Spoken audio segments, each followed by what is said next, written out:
Druga część, tamta troszeczkę urwana przez problemy techniczne, ale wróciliśmy. Witam ponownie. Ja Arch, ja prowadzić sesję. Wracając do całej sytuacji, słoń wziął od Ruvena orzeszki, trochę się ucieszył, owinął tak leciutko swoją trąbę wokół Ruvena i by chciał cię pogłaskać. Ruwen tak trochę stoi jak skamieniały, stara się nie robić żadnych nagłych ruchów, jakby stoi jak lampa po prostu taka. Nel patrzy na to wszystko oczarowana. To wygląda, jakby to on cię głaskał zamiast ty jego. Aj, to mądre zwierzęta. Zawsze chcą pomóc, jak widzą, że ktoś smutny. Smutny, gdzie tam, po prostu delikatnie przybity. Wszyscy jesteśmy smutni po tym wydarzeniu wczorajszym. Czochra Lloyda po głowie. Czy w Lloyda włosach zostają jego gluty? Tak, troszeczkę. Malutka ilość, ale trochę. Z czego się śmiejesz, Ruwen? Ale nie będzie jeżdżenia na słoniu. Nie będzie. No dobrze. Dobrze. Masz jego gluty we włosach, Aleksie. Nic nie szkodzi, to tylko zwierzę. Słoń zbliża się też do Nel. Patrzy swoim okiem na ciebie. Nel odruchowo chciała się odsunąć, ale stara się to powstrzymać i po prostu stać i patrzeć na słonia. Tak troszeczkę głowę opuszcza.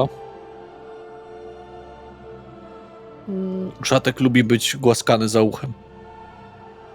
Zatem próbuję go tak delikatnie, powoli wyciągam rękę i chcę go pogłaskać za uchem.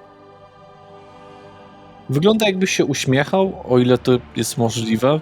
Po prostu może ma taki kształt gęby, ale tak wygląda. Niesamowite, majestatyczne stworzenie, naprawdę. Zdecydowanie mądrzejsze niż inne. A jeśli mogę zapytać, gdzie go znaleźliście? O, to jeden czarodziej na nim jeździł i go źle traktował. To go zwinęliśmy. Myślę, że wasze czyny są usprawiedliwione. Spierdalaliśmy, jakby całe srebrne miasta miały nas gonić. Tak. Tym słoniem? No, A, tak go wzięliście, tak? tak. Uciekaliśmy z samego Al-Imral. Al-Imral. To jakieś miasto czarodziejów? Aj, najbardziej wychodzące na południu od Imperium. Co was dziwi? Nigdy nie byłem. Tak pędził uszatek, jakby miał odlecieć na tych swoich uszkach. Może, kto wie. Tak, jak i nikt nie patrzy. Chcielibyśmy też zapytać trochę Czasu mało. szybkie pytanie. Czy zostało nam powiedziane, że Misterio zachowywał się nieswojo i mówił jakieś niezrozumiałe rzeczy? Coś słyszeliście? Nie, my się przygotowaliśmy w innym miejscu. Mhm. Chcieliśmy zbadać też, znaczy właściwie poszukać śladów przy jego przyczepie, jeżeli to możliwe. Wiecie może, która to? Po co wam? Jak mówimy, zajmujemy się. Najbardziej wysunięta na północ. Dziękujemy ci. Ale nie wchodźcie tam. Nie, Nie. Chcemy obejrzeć tylko może jakieś ślady. Po prostu szukamy czegoś, co mogłoby nam pomóc w Punkt rozwiązaniu. zaczepienia. O, no dobra, idźcie. Ale tam się nie kręćcie za dużo, bo tutaj rycerze będą obserwować was bacznie. Rozumiemy. Rozumiemy. No dobrze, to my idziemy szukać Lei. Czy moglibyście właśnie nam może wskazać, gdzie teraz Leia się znajduje? Nie. Skąd mamy wiedzieć? Jesteśmy tutaj z wami od jakiegoś czasu. To gdzie Gdzie widzieliście się ją? kręci? Nie wiem. No Wy nie dobrze. daj spokój. Nie będziemy zajmować więcej czasu, poradzimy sobie. Czarny i Poszukamy. widać, że czarno w głowie też. Przesady, nie jest aż tak czarna jak Ruwen. Jego głowa? Czy Nie to, wiem. co ma w głowie? Nie patrzyłem, co mam w środku. Może humor. Czasem po prostu nad Ruwanem są ciemne chmury. Taka już wola. No dobra, wywracamy, bo musimy się zwijać. Oczywiście, nie przeszkadza. Bywajcie.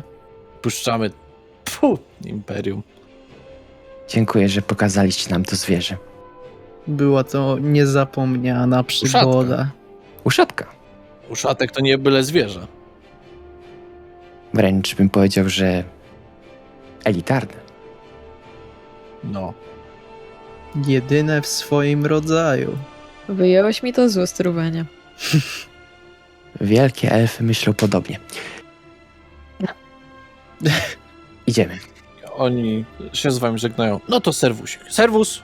Serwus. Serwus. I idą tam przynosić rzeczy. Dobrze, gdzie wy idziecie? Idziecie do tego wozu, czy rozglądacie się za tą elfką? Rozglądamy się za elf. Myślę, że za elfką najpierw. Tak. No dobrze, a kto pamięta, jak ona wygląda?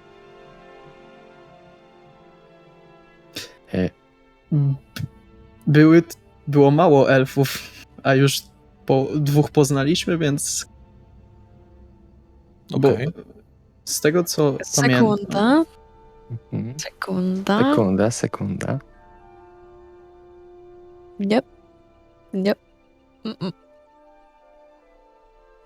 Z tego co pamiętamy, dwóch elfów... Dobrze. Rzuć, proszę... Kto chce na śledztwo? A to ja rzucę. Chociaż do końca też szukacie w sumie elfa, ale nie wiecie, jak wygląda. Śledztwo lub percepcja, no to już jest zależne od was, To powiedzmy. ja chcę percepcję. No to ty na śledztwo. No, dobrze, to na śledztwo. Nie, dobra, na percepcję rzuć. Okej. A to ja też mogę rzucić, czy nie? Możesz.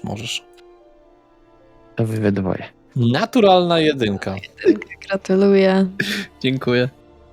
Wiesz, pył z belek, które oni podnosili, poleciał aż taka ilość pyłu. 14. I Ruwen przeciera sobie oczy. Cholerny pył.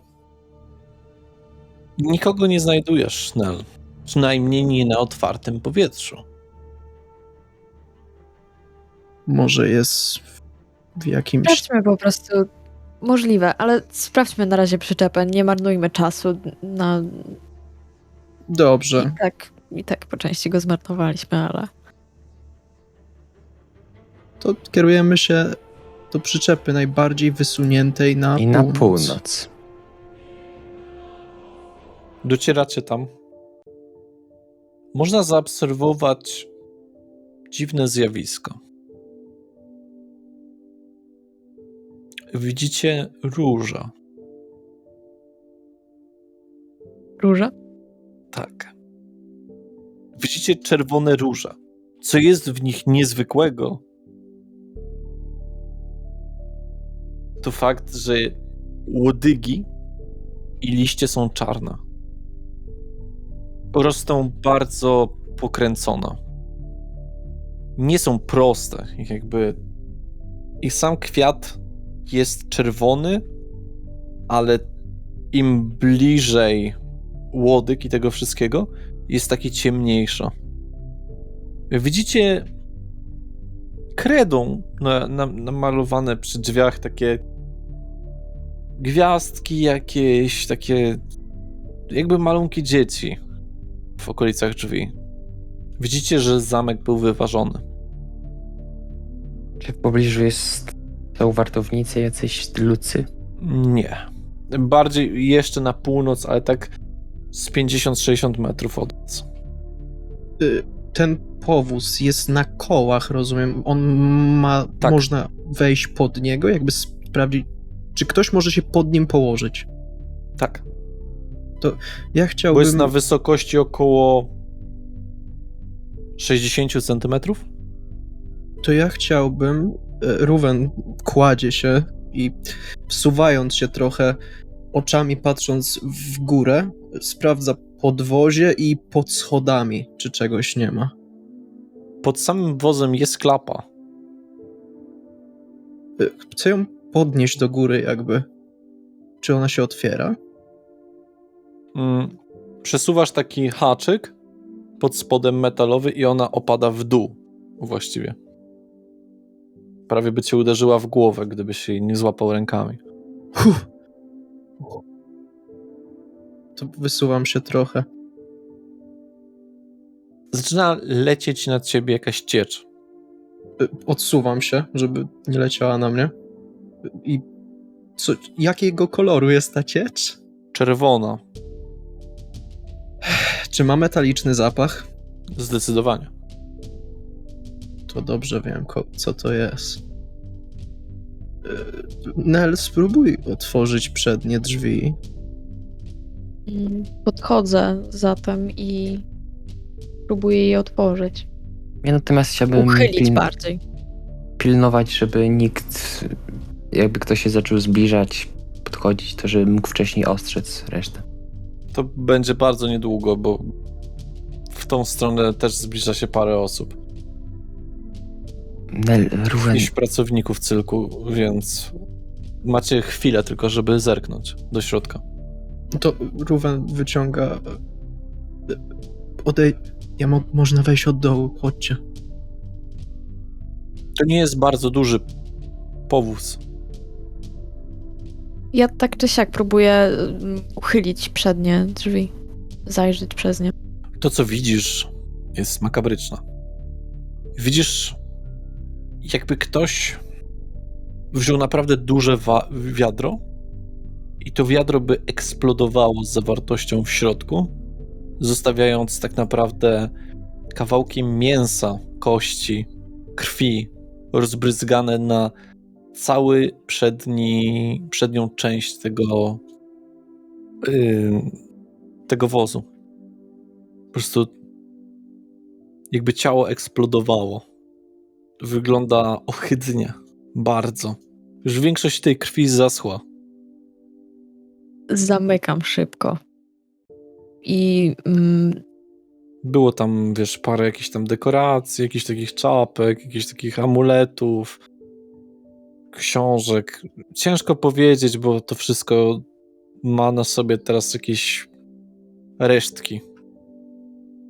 mimo wszystko zamykam szybko i ręką zasłaniam sobie usta, jakby zaczynało zbierać mi się na wymioty.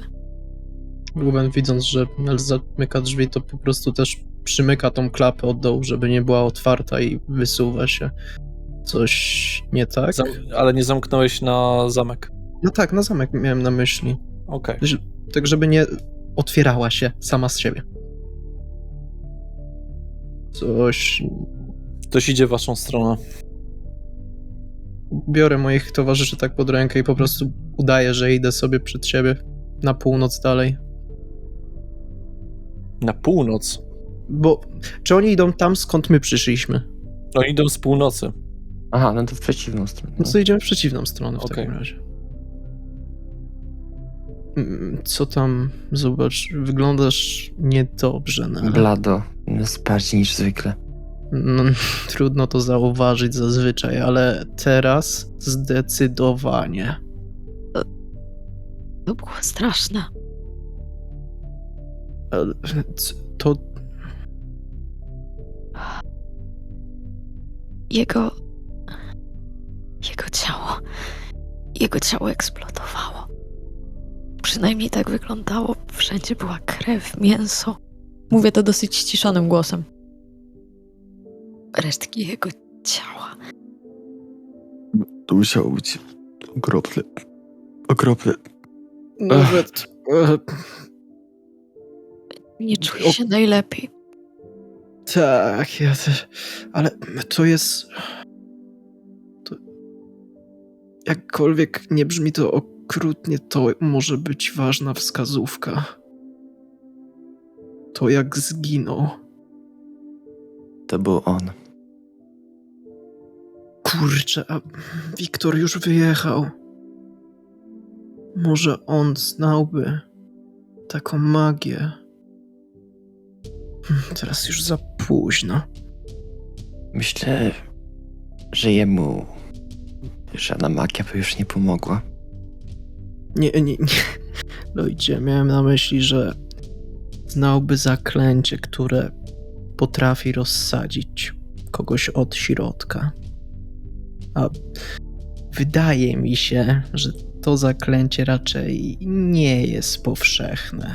Game Masterze, ja mam pytanie. Czy to wyglądało jak ta magia, która była użyta w namiocie, tylko po prostu na mniejszą skalę? Czy ona też była jakby znajoma dla Nel? Rzuć na arkanę. 15. Twoja wiedza nie jest tak duża, żeby określić dokładnie magię, a raczej nie do końca to było to. Ale nie jesteś pewna. Możemy przepytać jeszcze tą elfkę, jeżeli chcecie. I zabierajmy się stąd. Musimy porozmawiać. Nie dość, że ja mam wam coś ważnego do powiedzenia, to jeszcze przydało się zebrać to wszystko w kupę. Wszystkie informacje, które zebraliśmy. Tylko czy nie powinniśmy przekazać tych informacji komuś, kto się zna? Mam na myśli tutaj oczywiście panią Krysię. Na razie mamy ich za mało, a pani Krysia będzie zła, że w ogóle w tym grzebiemy. Kazała nam wstrzymać się od tego z daleka. Ma rację. Też racja. Dobrze, poszukajmy w takim razie Lei. Jak się nie uda, to po prostu chodźmy o tym porozmawiać. Zgadzam się. Gdzie chcecie iść? Szukać teraz Lei. Tak, tylko Nigdzie jej nie widać. jakie budynki per se, miejsca zamknięte są jeszcze na tym placu? Boże, tu jest... Powiedziałem, sprawdziliście tak naprawdę jeden z 19 wozów. Leia najwyraźniej musi być w swoim wozie. To znaczy, że chcę, żeby była... Nikt jej nie przeszkadzał. Mówiliście, że była z nim blisko, może po prostu to przeżywa. Na pewno. Ale wróćmy się jeszcze do Delwyna i Laury. Spytajmy o ten język. Te dwa elfy? Tak. No to szukamy Delwyna i Laury. Najprawdopodobniej w tym miejscu, gdzie ich znaleźliśmy za pierwszym razem. Piją sobie jakieś napary. Teraz. Wskazuję na ręką, że proszę, idź pierwsza, spytaj. Uważam, że ty to powinieneś zrobić, Ruvenie. Ty z nimi wcześniej rozmawiałeś, oni mnie nie znają. Widziałam, jak Laura na mnie patrzyła. Wiesz, że nie jestem w 100% leśnym elfem. Masz rację. Niech będzie. Ja jeszcze podchodzę też z Ruwenem. Podchodzę, tak przemachując raz ręką szybko. Ja w tym czasie chciałabym znaleźć jakąś tak... Chciałabym po prostu odejść od tego wszystkiego i pooddychać. Dobrze. Nel, rzuć jeszcze na percepcję raz. Przewagą czy bez? Bo w sumie... Nie, absolutnie nie. To jest traktowane jako równiny po prostu. 6. Nic ciekawego. No dobrze, jesteście. Wybaczcie, wiem, mówiłem, że nie będę już wam zawracał głowy, aczkolwiek jest jedna bardzo ważna informacja, której zapomniałem zapytać. Jak mianowicie brzmiał ten język, w którym coś mamlotała osoba podszywająca się pod Misterio. Wzdycha ciężko, bardzo nieznanie dla mnie. Zdecydowanie nie jak krasnoludzki i orkijski. Czyli był delikatniejszym językiem. Nie. To twardy język gardłowy. Warto spróbować, czy brzmiał może tak? I mówię, literal nano undi. Nie był tak melodyjny. To nie to.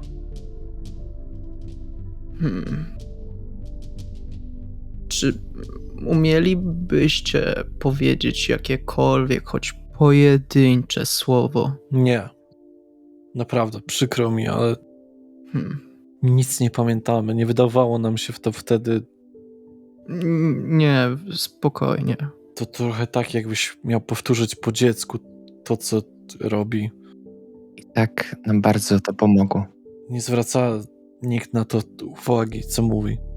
Nawet te dwie wskazówki, że jest twardy i gardłowy, myślę, że zbliżają nas do prawdy. Dziękujemy wam i przepraszamy, że nie dotrzymałem obietnicy nie marudzenia wam już. Jeżeli nam to pomoże, będziemy mieli dług wdzięczności. Oby wam się udało. Obywamy się. Dziękujemy bardzo. Zrobimy co w naszej mocy. Żegnajcie. No dobrze, wracacie do Nel. Niestety nie umieli określić konkretnie, co to był za język. Jedyne, co umieli nam powiedzieć, to, że był gardłowy i twardy. Nie jak orkijski lub krasnoludzki. I nie był to też pierwotny. Nie wiem, czy kojarzysz jakieś takie języki, Nel? Bo zdecydowanie nie był to też akwański. Jeden może przychodzić mi na myśl, Hmm? ale jak mówiłam, nie tu. W takim razie to chyba wszystko. Potrzebujemy porozmawiać w miejscu, gdzie nie ma uszu ani oczu nikogo innego. Myślę, że w trasie to dobre miejsce. No a pomoże do wierzby. Skoczmy już pora obiadowa. Obiadowa? Nie jest pora obiadowa, moi drodzy. Okej, Ruben Już się wyciąga robi ciemno. Ruben wyciąga ze swojej małej torby ten zegareczek, który dostał i otwiera go. Ej, jest godzina 18:45. Zaraz 19. O, propos. Zaraz padnę z głodu. Nakręca go jeszcze raz. W takim razie chodźmy zjeść i ja jutro przed wyruszeniem chciałabym zajrzeć jeszcze do pani Mirandy.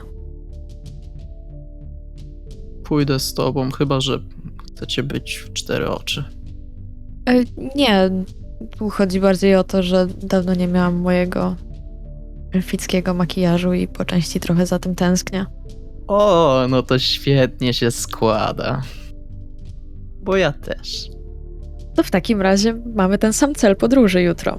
A ty, Lloydzie, proszę, spróbuj porozmawiać z panem Witoldem. Myślę, że mógłby ci pomóc. Czujesz, to dobry pomysł. Ruben zamyka zegarek, chowa go z powrotem głęboko do mojej torby.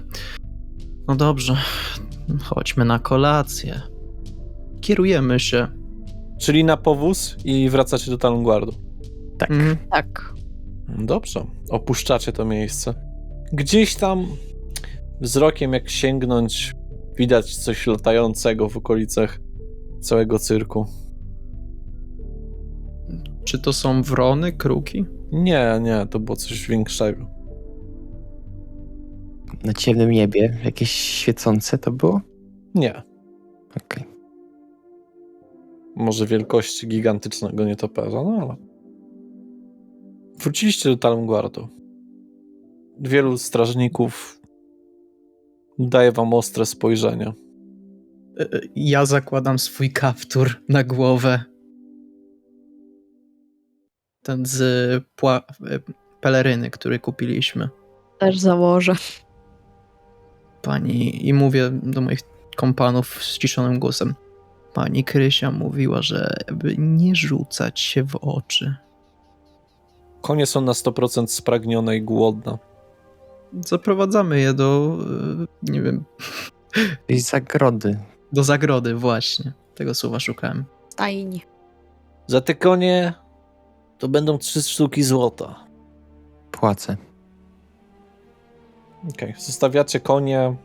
Konie są zdjęta z nich uzda, mogą spokojnie teraz się poruszać, więc wchodzicie z powrotem do miasta. Strażnicy was zaczepiają. Hej wy! Czy możemy pomóc? Proszę nie zasłaniać twarzy i nie zakładać kapturów. Od teraz w Talmguardzie nie można nosić nakryć głowy oraz żadnych masek. No dobrze, Ściągam kaptur. ściągam. Przepraszamy, dopiero przyjechaliśmy. No i nie zatrzymują nas. Możemy się kierować dalej, tak? Mhm. To kierujemy się dalej do Płaczącej Wierzby. Dobrze, no. Przechodząc przez miasto, docieracie pod Płaczącą Wierzbę. Ciemno w środku. Przypomnijcie mi, jaki jest dzień. Elta. Jest zamknięte. No świetnie. Mamy nasze jeszcze zapasy.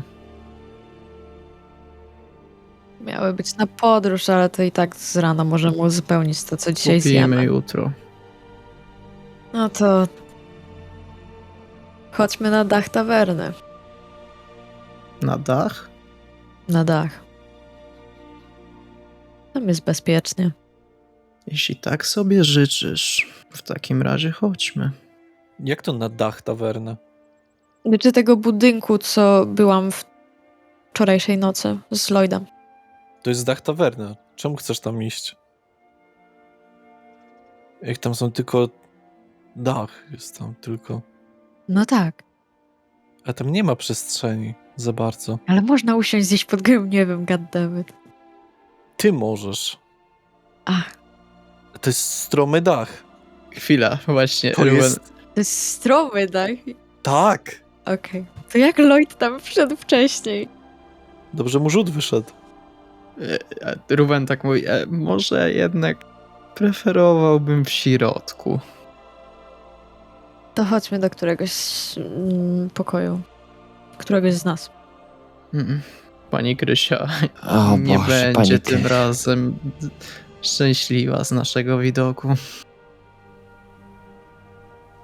Ruben tak przeczesuje sobie włosy. No nic, wyboru nie mamy. I kierujemy się do tawerny. No dobrze. Wchodzicie do środka. Pani Krysia akurat sobie tam z miotłą, zamiatała. Patrzy na was. Zakłada ręce. Potakuje. No widzę, że wyprawa się udała. A skąd, moi drodzy, wracacie? Pewnie z grzybobrania. O tej porze roku najlepiej. Prawda? Ruben się uśmiecha i potakuje po prostu głową. Cóż, pani Krysiu, postanowiliśmy wyruszyć jutro rano. Konie były zmęczone. Ruben, Zagnione. Ruben, Tak. ty mi powiesz, co tam u was było? Czy mam cię wytarmosić za uszy?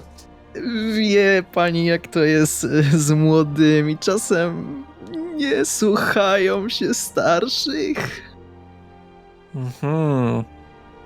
Zwłaszcza, że Nell jest najstarsza z was wszystkich. To się domyślam, że wy, Ancymonki, coś porobiliście. O, już szykują kłamstwa, no. Nel się śmieje. Ale słonki. Pani Krysiu, no niech pani zrozumie. No, Dobra, usiądziemy. Pasztet zrobił kar, jak wyjeżdżał. O, dziękujemy pani i Karimowi też. Wezmę ze spiżarni jakieś ogóreczki. Ogóreczki. Może nawet jakąś surweczkę spróbuję zrobić. Byłoby wspaniale. Dawno nie jadłem żadnej suróweczki. No to mam suróweczkę z sałatki Wspaniale brzmi. i z kisłego mleka. No. Może jakiś pomidorek do tego? O tej porze roku? Lloydzie, chyba mówiłeś, że suróweczki są dobre polane oliweczką.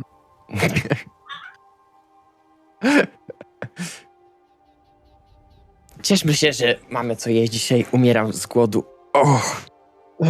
Wiesz, co to jest umierać z głodu? Powiedziałem to niedosłownie. Kiedyś umieraliśmy z głodu, jak się przeprawialiśmy do do Trytor Myrdal przez góry. To naprawdę umieraliśmy. Ale dotarliśmy. Widzimy. W końcu jest tu pani z nami. Straciłam wtedy palce u stopy. Pokazać wam? Nie trzeba. Ola, myślę, że wierzę pani. Powiem wam, coś czuję, że tutaj będą pewnego rodzaju zmiany w mieście. Wspominała pani ostatnio. No, już widać gotowość chłopów. W żelazo zakuli. Teraz 2 razy więcej strażników. Cały czarny market stąd uciekł, jakby ich nigdy nie było. Może nam wszystkim się wydawało. Heroldem się stało. Heroldem? Herold pojechał. Udało mu się? Nie, Tak, on ma sposoby. Tego, co widzieliśmy, był bystrym chłopakiem. Idzie po ten pasztet. No bystry, chociaż taki trochę zbyt odważny jak na moje. Nigdy w niego nie wątpiłam, choć muszę przyznać, trochę się od niego martwimy. Jest jednak trochę młody. Nie macie się co o niego martwić. Herold ma swoje umiejętności. I sposoby. Wierzymy. Ale no wie pani, jak to wygląda. Jak on wygląda. Turcham Lloyda łokciem. Asha ma dziwny humor, jeżeli chodzi o dawanie i zabieranie. To się mówi, niezbadane są ścieżki bogów i Pewno miała co do niego plan. wobec każdego. No ale nie o tym. Przepraszam, pani Krysiu, ale po prostu zbyt mnie to ciekawi, bo kiedy żegnała się pani z Wiktorem, Wiktor nazwał panią córą ziemi. Ukharu coś wspominał o córach. Pochodzi pani z Ranaru? Nie do końca. Hmm. Urodziłam się w księstwie Kruka. Właściwie w Stormgradzie. Niedaleko Ranaru. A też nie było mi przeznaczone zostać księżniczką. Służką też nie chciałam być. Możecie pisać moją biografię, tak. Myślę, że zaczniemy ten cały rozdział od wojowniczki, co miała więcej kłopotów niż Magna w szkole. Tak, uczący gobliny jak czarować. No i tak przyszło, że do bojaczki mnie ciągło. No i poznałam męża. Ale najpierw odrzuciłam więcej niż hrabiowie umów o to, żeby żyło się chłopom lepiej. Jakoś to było. Zawalczyłam z paroma wodzami. Dużo szczęk połamałam. A potem natrafiliśmy wszyscy na siebie jakoś. Taki Kari to kiedyś nas uratował, żeby wyspało, tam się poznaliśmy. To niesamowita historia. Tak, rozbiliśmy się statkiem, a potem Kari akurat przepływał w okolicy. Kari był kupcem i on też rozbił swój statek. Właściwie nie rozbił, ale cyklopy pomogły rozbić statek. I nasz, i jego. No i jak byliśmy w niewoli, to potem... to długie historie. Mamy dużo czasu, proszę opowiadać. Wiedziałem, że wracając, wiedziałem, że posiada pani niesamowicie dużo przygód, ale nie sądziłem, że aż tak nie dowierzam. Czemu? Po prostu nie mogę tego pojąć, że walczyła pani z wodzami, co Ukharu mówił, to byli najlepsi wojownicy, bo przejmowali władzę siłą. Rozbiła się pani na wyspach Pao przez Cyklopa, a Ukharu mówił, że jest to niesamowicie wielkie i silne stworzenie. Jak pani przez to wszystko przeszła żywa? Oczywiście nie mówię, że pani kłamie, tylko...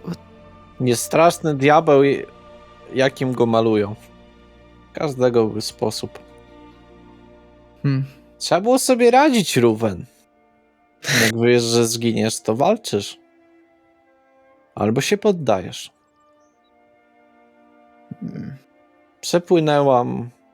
Przejechałam pewnie całe regiony. Byliśmy na pustyniach, byliśmy w górach, na mokradłach, w rzekach, w morzach, w lasach, kryptach, podziemiach. Trochę się porobiło. Nie zdziwiłbym się, gdyby była pani kiedyś nawet w moim domu. Zabrzmiało Nie. ciekawie. Na twoich wyspach akurat nie byłam. Zapraszam, kiedy pani sobie życzy. Ale niektórzy z nas zapłacili największą cenę. Większość z nas zapłaciła największą cenę. Jesteśmy nieliczni. Kiedyś byliście w takim razie.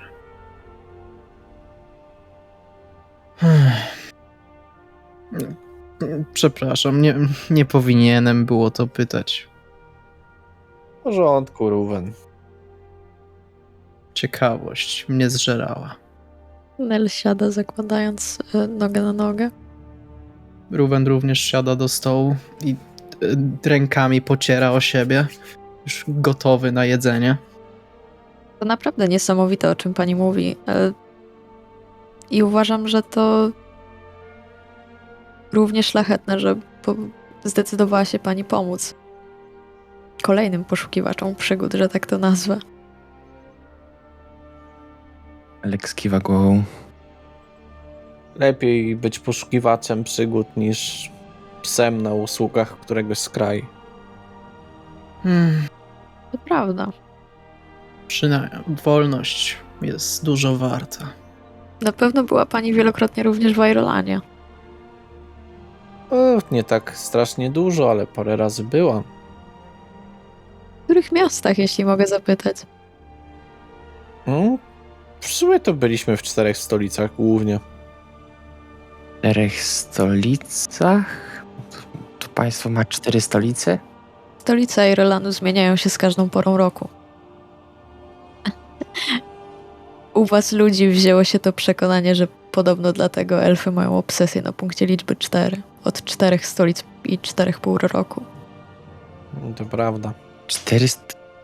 Każdy kraj ma jakieś swoje fixum dyrdum. Prawda. Lepiej bym tego nie ujęła. A Imperium szczególnie było trawione wojną. Kiedy Ostatnio. Jak to kiedy? Czas zaćmienia. 5. zaćmienie było niewiele, 15 lat temu. Byłem wtedy jeszcze bardzo młody. Wtedy się skończyło.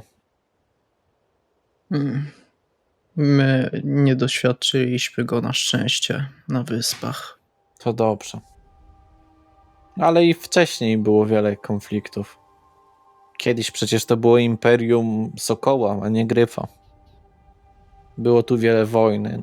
Jak będziecie jechać, jak teraz na południe będziecie jechać, tam dużo było pobojowisk. Dlatego też tak wszyscy szukają różnych skarbów w przeszłości. No tu wiele pozostało niespełnionych bohaterów.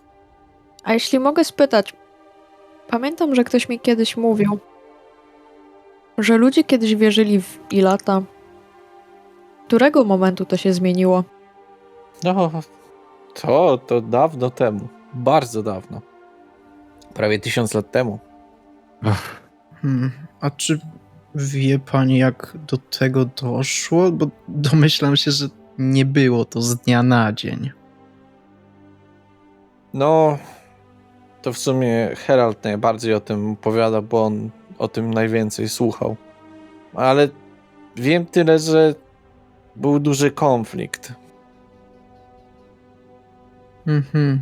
pomiędzy aniołami Elrata a bezimiennymi Malasy. Bezimiennymi?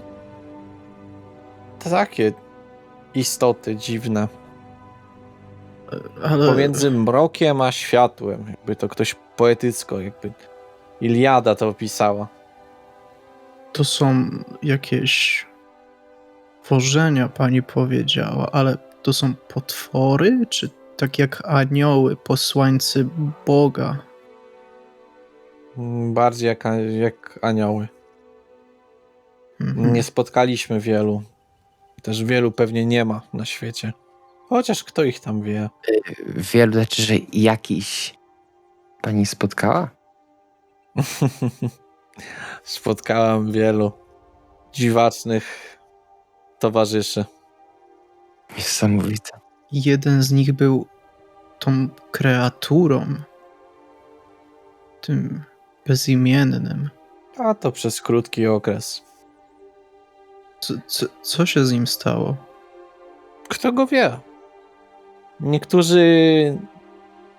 Niektórzy nie upływają z biegiem czasu. Dla niektórych czas nie istnieje. Ma pani na myśli, że są nieśmiertelni? Powiedziałabym bardziej niestarzejący się w żaden sposób. Wydaje mi się, że jak jesteś boską istotą, to masz dużo benefitów z tego. Zjada kawałek pasztetu. Ruben też... Ale to w takim razie można ich nazwać takimi przeciwieństwami aniołów? Może. W sumie, jak chcecie. Nie wiem, może na jakiegoś traficie. Ej, jak wyglądają? Jak go rozpoznać? Nie wiem, jak czarne dupy. O. To całkiem precyzyjne określenia. Kiedyś nas próbowali nastraszyć. Ale to dziwne, bo Wiktor z Heraldem zawsze mieli zapędy do zdobywania wiedzy. I sobie wzajemnie czytali. A jeśli mogę zapytać, bo mówi pani o Heroldzie w taki sposób, jakby podróżował z wami przez jakiś czas. Tak? Nie zauważyłam. Może mi się wydaje. Jeżeli będzie chciał wam kiedyś powiedzieć coś istotnego, to wam powie. Nie tylko z nimi podróżowaliśmy. Może równie dobrze kiedyś i nam przyjdzie podróżować razem. To wie. To wie, dokładnie. Ja nie powiem, cieszyłby mnie się niezmiernie, jeśli mógłbym przeżyć takie przygody, jakie przeżyła pani. Co ja miałbym do opowiadania moim przyjaciołom z wysp? Uważaj, Ruvenie, tylko żeby nie zostać samemu z tymi historiami. Żeby mieć kogoś, komu możesz opowiedzieć. Staram się znaleźć. Ale nie wiem, czy wam powiedziałam ostatnim razem, jak mówiłam, jak będziecie tam w Lasegadorze, możecie odwiedzić Quilliona. Tak, wspominała pani, że jak już dojedziemy, on nam pomoże. Ale dziękujemy za przypomnienie. A właśnie, nie powiedziałam wam, do kogo macie się udać w Lasegadorze. Bo mówiłam wam, że 400 sztuk złota, prawda? Mhm. Spora sumka, co? Pora. Czyli spora robota. Już wydaliście poprzednio? Prawie tak. Nie wszystko. Musicie się spotkać z Ichabudem. On jest geodetą tam. O, Ziemią się zajmuje. Jeszcze raz jego imię i nazwisko brzmi. Ichabud. Nie wiem, jakie nazwisko. A, to jest jego imię. Okej. On ma jakiś swój sklep, coś, co by nas na... Skąd ja mam to do cholerki wiedzieć? Ruwen, zadajesz tak głupie pytania. Kto pyta, nie błądzi. Bo ja akurat bywałam w Lasegadorze. No dobra, ten raz się zdarzyło. Nie zdziwiłbym się. Tu nas wieśniacy z pochodniami i widłami gonili. Aż do samego Yellowdale.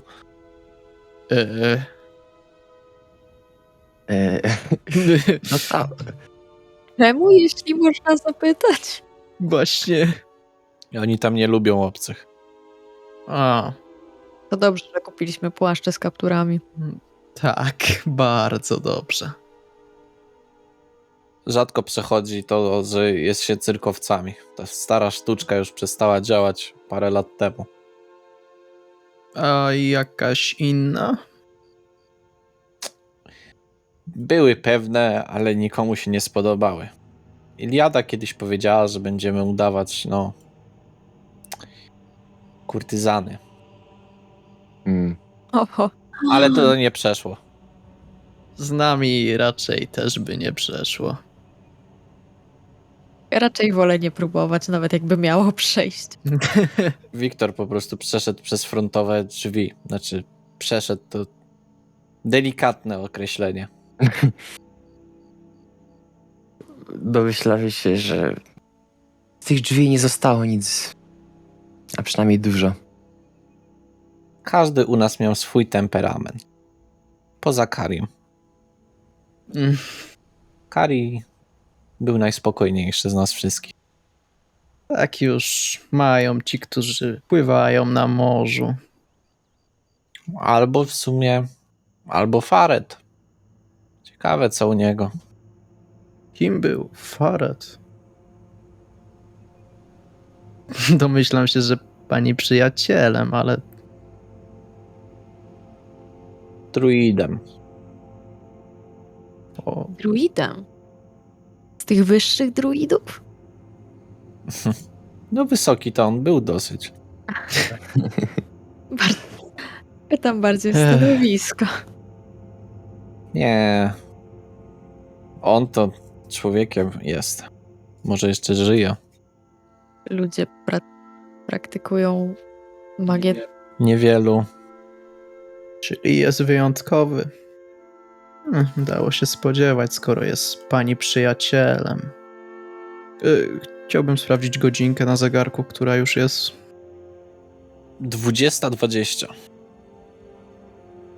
Zamykam, chowam. O, jakie ustrojstwo. A, dostaliśmy go od Wiktora jako prezent. Tak. pamiętam, jak robił pierwsze takie rzeczy. Ten działa wyśmienicie. O, to dobrze. Czy ma pani doświadczenia z niedziałającymi? Powiem tak, niedziałający kompas na morzu to bardzo przydatna rzecz. O nie! O. E, Lloyd się śmieje, mimo że nie ma zielonego pojęcia, czym jest za bardzo. Tłumaczyłem Kompas? Lloydowi, czym jest kompas. Ale w tym momencie zapomniał.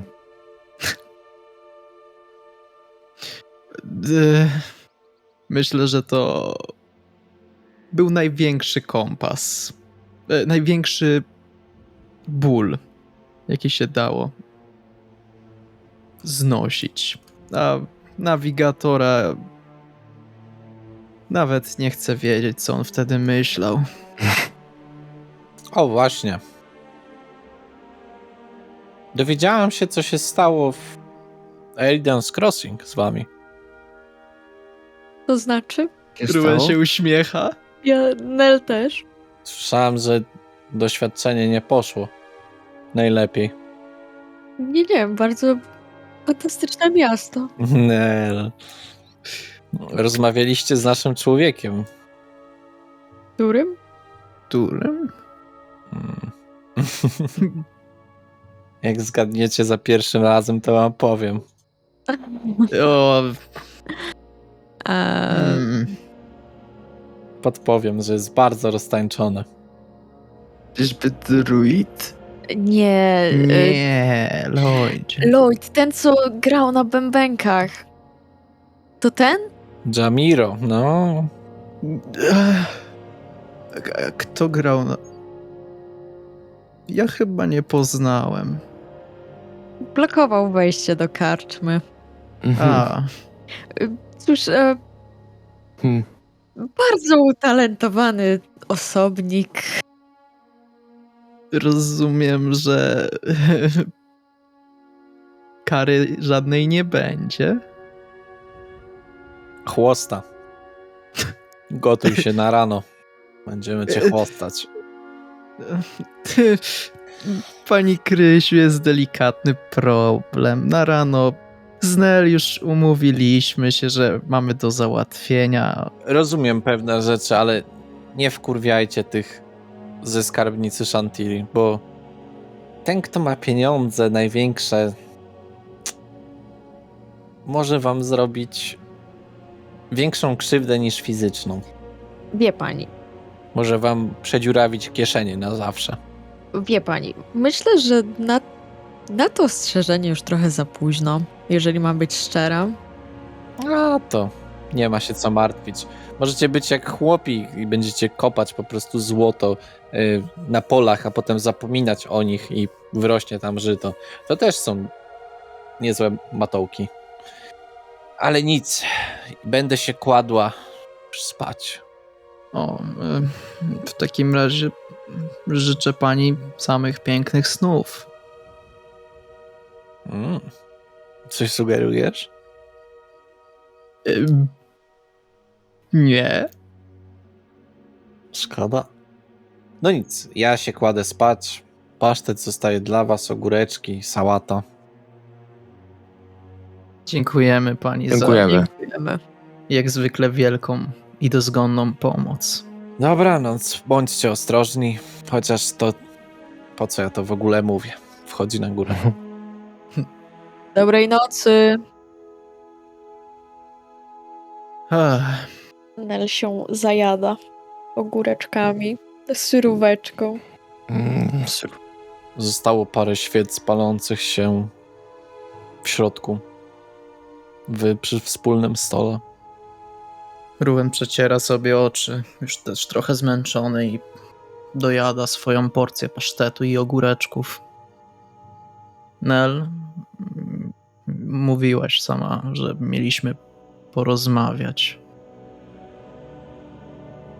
Myślę, że to najlepszy moment. W takim razie słuchamy. magia, której użył ten mężczyzna. Nel zaczyna patrzeć na swoją porcję jedzenia. Trochę w niej dłubie. Była znajoma dla mnie. Rozpoznałaś ją? Nie mogę być pewna, to działo się dosyć szybko, ale Poczułaś coś znajomego w tamtym momencie. uważam, że to była magia demonów. Nie będę pytał, skąd magia demonów jest dla ciebie znajoma, ale Psz, Nel jest z Airolanu, a 15 lat temu było zaćmienie. Znałam kogoś, kto umiał się nią posługiwać. Masz na myśli nie demona, rozumiem. Tak. Był to elf. kto to był i czy powinniśmy się przejmować? Jeżeli pytasz, czy był potężną osobą, to tak, był potężną osobą. Dokładniej mówiąc, był to mroczny elf i można powiedzieć, że znam go bardzo dobrze. Czy był... Lloyd rzuca takie spojrzenie w twoim kierunku. Ruben tak sobie między palcami przekręca nóż. Czy był... Śmieszne pytanie. Szalony, tak jak tu widzieliśmy? Był mądry, to na pewno. Czy był szalony? Myślę, że każdy jest szalony, kto próbuje władać tą magią.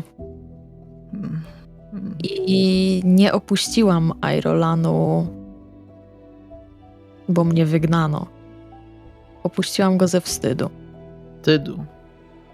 Przed czym? Coś nie tak, Lloydzie? Tak, nie wiem jak to Wprost, uprzejmie ubrać w słowa. po prostu wprost. Czy jesteś z nim spokrewniona? To mój ojciec. Był mrocznym elfem, dlatego jestem półleśnym, półmrocznym elfem. Czy on cały czas przybywał w Airolanie, kiedy opuściłaś Airolan? Muszę przyznać, że nie wiem, bo widzicie, że Nel jest trudno o tym mówić. Możemy przełożyć tę rozmowę na później. Nie, w porządku. Myślę, że długo to trzymałam. Zniknął po pewnym wydarzeniu, a dzień później zniknęłam i ja. Czyli Widać, że jest ci ciężko z tym, ale jeśli mogę powiedzieć coś, to czyny rodziców nas nie definiują. Dziękuję, Lloydzie. Miał pełno notatek na temat demonów, ich magii oraz ich języka. Stąd mam podejrzenia, że język, którym szeptał tamten mężczyzna w namiocie, był językiem demonów, po prostu. To pojebane. Pasuje do opisu, jeżeli mam być szczera. brzmi strasznie abstrakcyjnie ta sytuacja. Sama byłam zdziwiona.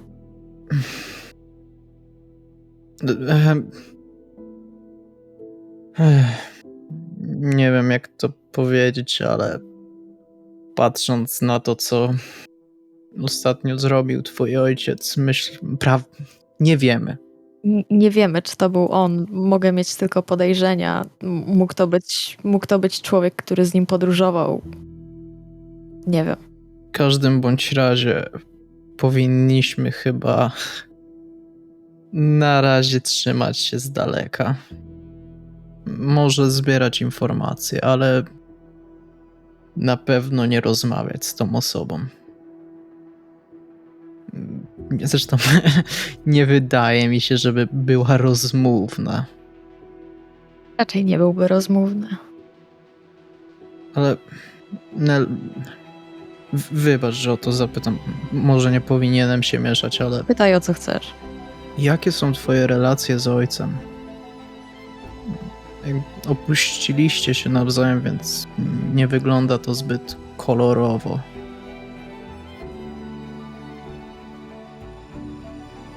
Nel się uśmiecha trochę nerwowo. A jakie ty byś miał relacje z człowiekiem, który zabił twoją matkę? Żeby spaktować z demonami. Zapomnij, że pytałem. Rozumiem.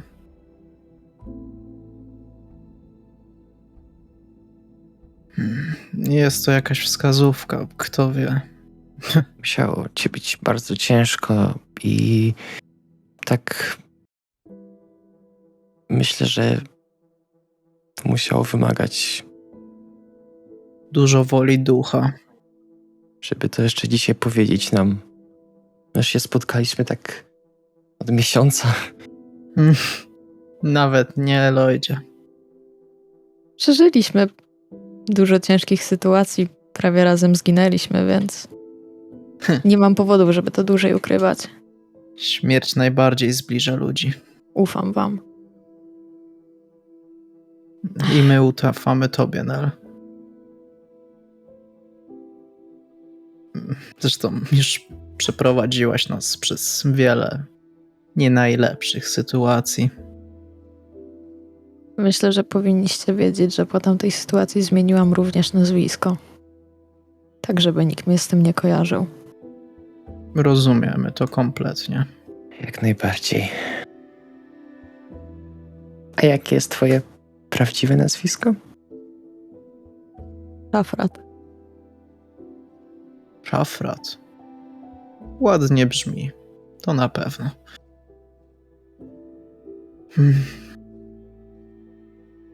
Dziękujemy, że się tym z nami podzieliłaś. Teraz też lepiej rozumiemy sytuację, w którą się wpakowaliśmy.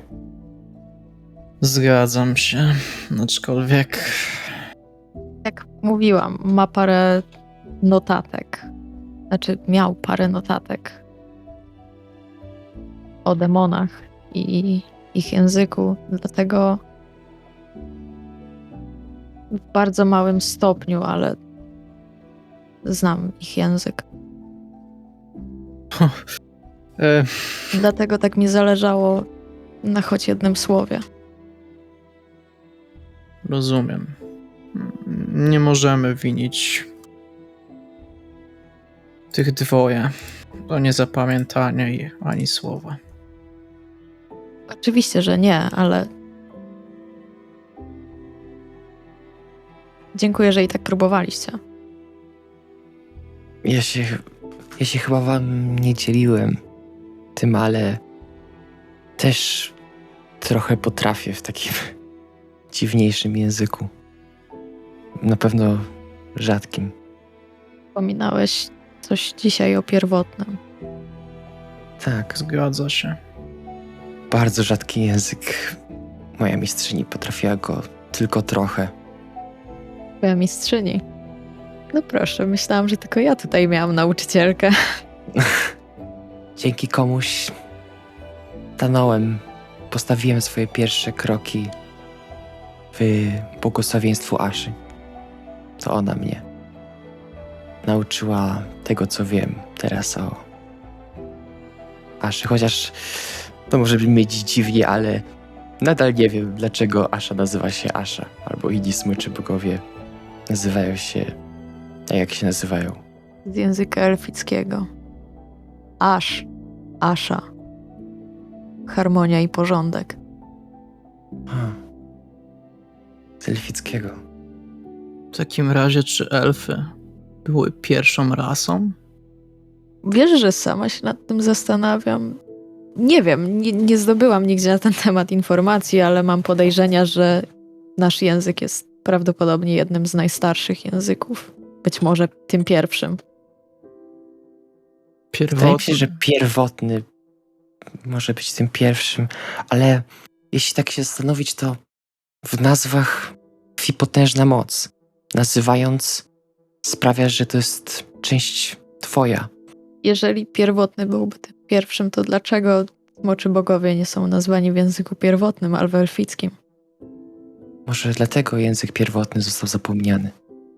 Może wszyscy, którzy znali pierwotny, umarli. Może. Tylko co musiało się stać, żeby wszyscy na całym kontynencie i świecie umarli? Demony Albo gniew bogów. albo gniew bogów. Tylko co okrutnego musieli zrobić, żeby aż tak ich rozwścieczyć? Hmm. Myślę, że jak już wszyscy się otwieramy przed sobą, to u mnie też nie ma co ukrywać dalej. Czemu jestem, jaki jestem i czemu jestem tu, gdzie jestem. Nel, mogłeś zauważyć ostatnio, kiedy byliśmy jeszcze w podróży, wracaliśmy do Talongardu, zerwałem się do innej szaladinki, która jechała w konwoju. Mhm. Chodzi o to, że szukam takiej kobiety. Była dosyć podobna do niej. Jest to osoba, która ukształtowała me serce i duszę. Znamy się całe 70 lat. Tylko przez nią noszę teraz na plecach tarczę, a w sercu jestem obrońcą. Czy ją kiedyś znajdę? Tylko Elat to wie. Ale mam nadzieję, że jego wola będzie mi sprzyjać. Myślę, że wszyscy znajdziemy to, czego szukamy. Obym tylko znalazł ją całą i zdrową. Myślę, że znajdziesz. Dziękuję ci, Nel, za te słowa. Po prostu minęło już trochę czasu, odkąd ostatni raz miałem... Widzicie, jak tak Ruwen się uśmiecha i trochę patrzy w nicość. Miałem szansę zobaczyć jej piękne oczy. Ale nie ma co się rozmyślać. Na myślenie będzie pora, kiedy dowiem się cokolwiek o jej losie. Skojarzyło mi się to trochę ze sztuką, w której grałeś. Tak. Tylko że u nas ani ona nie była księżniczką, ani ja nie byłem kapitanem. Byliśmy... Można powiedzieć, że szybko zacząłem swoje poszukiwanie przygód. Przemierzaliśmy wyspy jak dzieci. Potrzebowaliśmy coś odkrywać. Samych siebie, lądy. Tak się złożyło, że dobrze się dogadywaliśmy.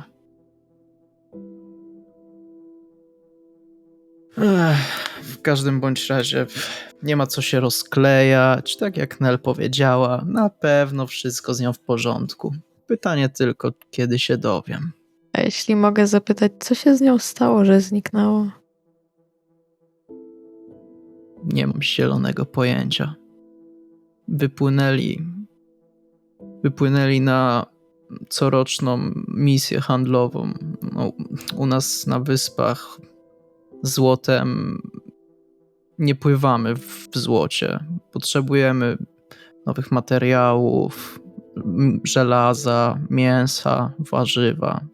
W każdym razie wiele rzeczy. I misja handlowa nigdy nie powróciła. Rozpłynęli się. Kolejna misja poszukiwawcza nic nie przyniosła. Osoby z miast portowych, o które mieli zahaczać, nawet nie wiedzieli, że taki statek tam przepływał. Rozpłynęła się jak duch. Tak szukam, że tak powiem, igły w stogu siana albo monety w piasku pod oceanem. Lloyd już jedną znalazł. To nie może być takie trudne. Myślę, że tu może być łatwiej zdecydowanie rozpoznać, co to jest, albo kto to jest. W każdym bądź razie, I mówisz, że ta osoba, którą widziałeś przyjeżdżającą, była podobna?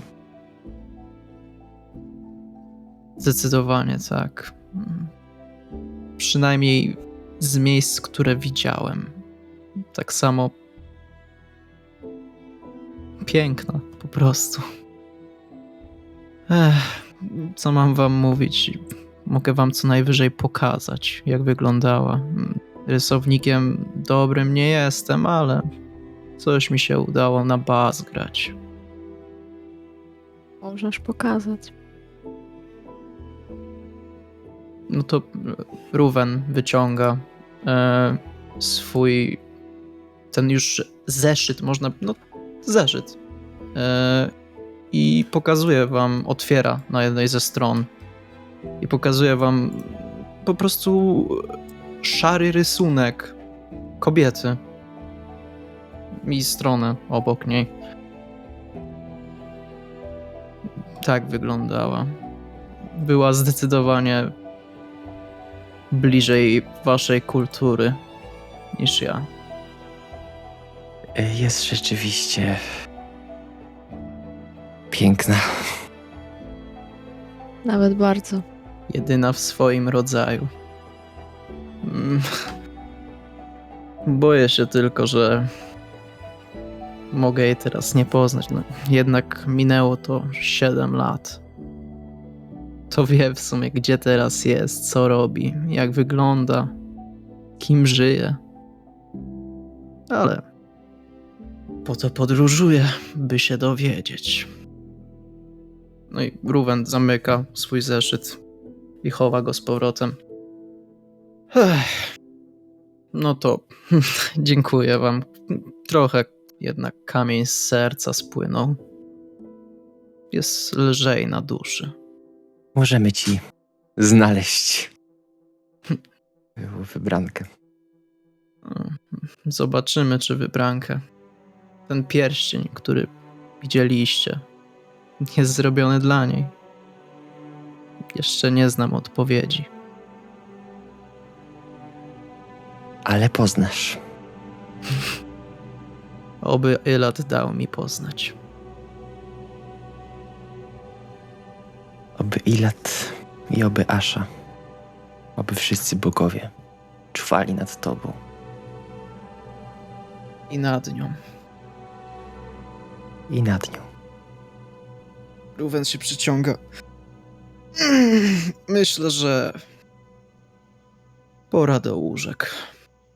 Chyba że macie coś jeszcze do dodania od siebie. A na dzisiaj to tyle. Dobranoc, moi drodzy. Dobranoc. Dobrej nocy. I kierujemy się do swoich pokojów. Czyli ja do numeru 2. Ja do 4. I ja do 3. No dobrze. Zatem udajecie się na sen. Asho, dziękuję ci za wszystkie znaki twojej obecności, które dzisiaj mi dałaś. Modlę się dzisiaj nie za siebie, ale za moich towarzyszy, którzy niosą z sobą ciężki ciężar przeszłości. Poprowadź ich ku przeznaczeniu, którego są wyzwoleni, o którym są wolni, którym są szczęśliwi, tak jak każda istota powinna być. Ja, marny pył, proszę Ciebie, w głębi serca, bądź pochwalona. I idę spać. Dobrze. I my z głębi serca zapraszamy na trzecią. Po całym tym ujawnieniu motywacji Nel i Rowena. Słyszymy się niedługo.